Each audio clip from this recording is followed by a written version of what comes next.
Hello! In this video I will show you how to install Firefox browser on Oppo A83. So you have to start by opening your Google Play Store, then click on search bar and type in Firefox.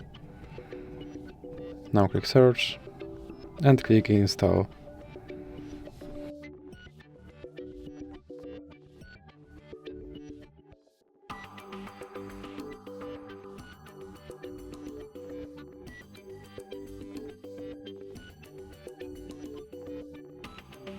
Now you have to click open, and here you can set this browser as your default browser, or you can click not now. Now you can sign into your Firefox account, or you can click not now, and here you can select your theme, or you can just click save and continue, and now you can select your toolbar placement, or you can click save and continue again. And as you can see, my Firefox browser is now installed and is ready to use. So that's it for this video. If you liked it, please remember to leave a like and subscribe.